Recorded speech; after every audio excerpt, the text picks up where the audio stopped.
Hello everyone, আসসালামু আলাইকুম। কী অবস্থা সবার?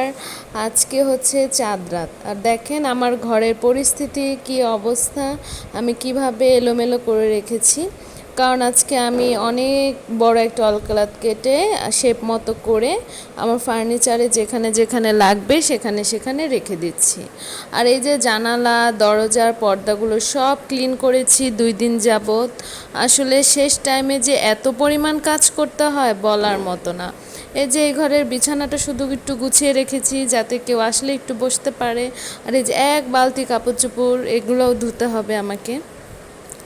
আর এখানে এই সব করতে করতে বাজার চলে আসছে, যেহেতু শ্বশুরবাড়িতে ঈদ করব, শ্বশুরবাড়িতে খাওয়া দাওয়া করব, ঘরের জন্য টুকিটাকি একটু শপিং করে রাখলাম, কারণ যদি ঈদের পরে আমার বাসা থেকে গেস্ট আসে তাহলে লাগবে। এই যে এখানে লবণ এনেছে, তারপরে এনেছে হচ্ছে এটা হচ্ছে চিনি। চিনি ঘরে ছিল তাই অল্প আনিয়েছি। পেঁয়াজও ছিল, আদা রসুনও ছিল, তাও একটু আনিয়ে রেখেছি যদি লাগে। তারপর গরুর মাংস ফ্রিজে ছিল তাই অল্প আনিয়েছি। এখানে কিশমিশ ছিল, 1 কেজি গরুর মাংস এনেছি, কারণ আরও 2 কেজি গরুর মাংস ছিল ঘরে, তাই আর বেশি আনিনি আলহামদুলিল্লাহ।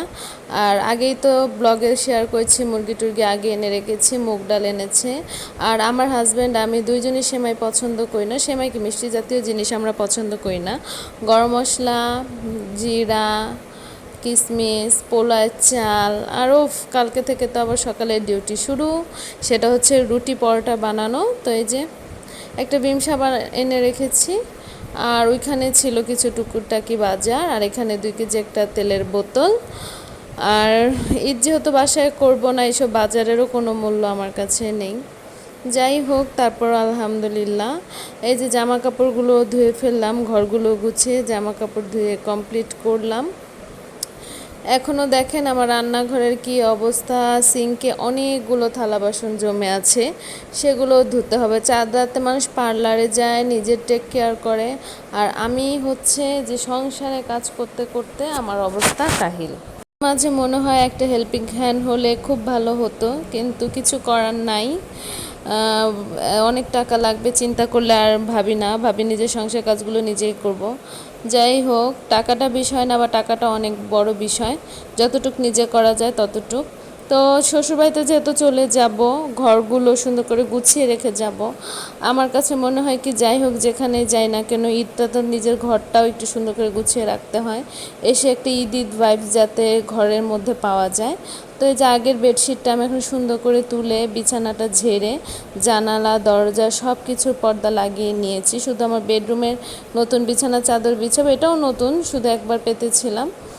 ওই রুমে একটা আরও নতুন বিছানা চাদর পাতবো, তো ওইটা সকালেই বা রাতে পেতে আমরা তো বিকালে রওনা দিব বা রাতে রওনা দিব। তো সব কিছু বিকালে কমপ্লিট করব।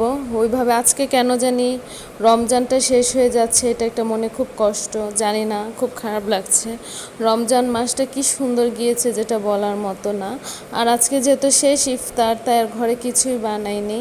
এই যে শরবত বানিয়েছি, আর হাজব্যান্ড গ্রিল নিয়ে আসলো, রুটি গ্রিল এগুলো নিয়ে আসলো, এগুলো দিয়ে করব।